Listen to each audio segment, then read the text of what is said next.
What's up, guys? This is Heist. Today we're coming at you from the Colorado Railroad Museum shops once again. Last time we talked about 346 and its spark arrestor, and we talked a little bit about 20 and its spark arrestor, and a couple eagle-eyed viewers then took a look at 491 and saw that it didn't have one. And we just talked about how the other two pretty much want to burn the countryside down whenever they want to run. So 346 has an extra special hat, and 20 we have to be really extra smart with our fire patrols with. So how can we get away without a hat on 491? Well, the answer is what's inside the smoke box. So let's get this door open and show you what's going on. I told you to batten down the hatches, not open them.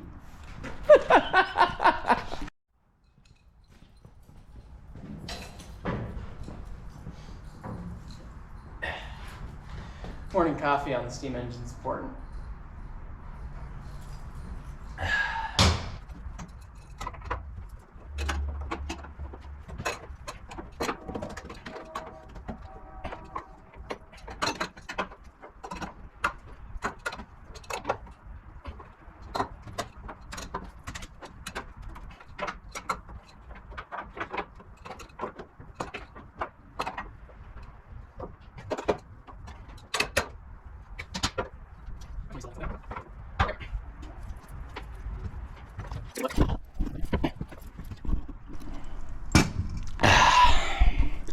Coffee.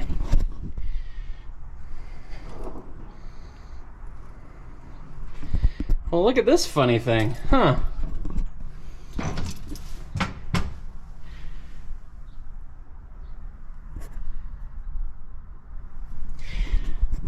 So this is what we call an Anderson front end, or a cyclone front end.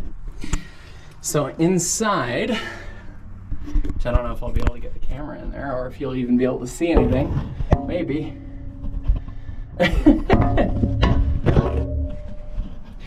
Inside there is where the blast nozzle is. The blast nozzle is what actually sends the exhaust from the cylinders up and out the stack. It actually creates a normal shock wave in the stack itself. But that's in the center, centered in this big pipe, which is the stack extension, which goes up ultimately to the stack that you see on the outside. But before that, we have the cyclone. And so there's two halves of the cyclone, and then you can see these different staves which are placed radially around it. And what that does is when the vacuum gets drawn by the blast nozzle through the firebox and everything, it causes the exhaust gases to come around almost like they're going through an impeller. This is basically kind of a stationary impeller where the blast nozzle is acting as the draft. And it causes the exhaust to spin. So we actually have the paperwork from the Rio Grande back in the day when they added these. It was in the mid-1930s. They removed the spark arrestors from the top of the locomotive once they added these, because they found that these were actually adequate in arresting the sparks, because it causes the exhaust to move a lot more inside, and then as it's going up the stack, it's spinning around. And so you're getting a lot higher velocity to put out the sparks faster, and as well, they travel a further distance before they get out the stack. And so as a result, typically you're not seeing terribly much coming out of this thing. Maybe one little hot one, and they only get maybe 4 or 5 feet from the stack before they get put out. It's a really neat device. I know that some locations have actually tried putting screens on the entrance to the cyclone as well, and they've had success with that. And then as well, some of the engines in preservation end up running with the cyclone plus the spark arrestor.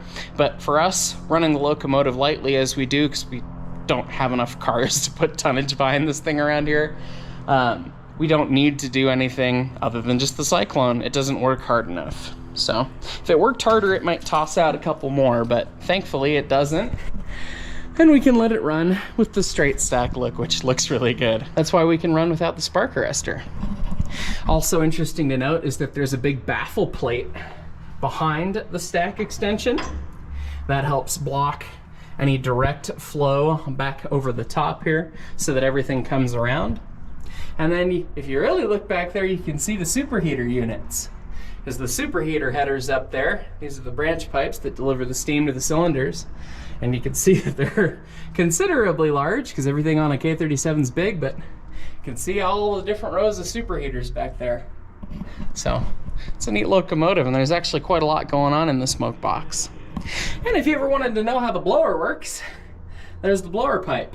It goes inside and it basically turns up 90 on this edge of the stack, and it just dumps. So steam runs through that pipe, goes out the stack, draws the gases through the cyclone just like the blast nozzle does, just a lot more linearly and with a lot less power.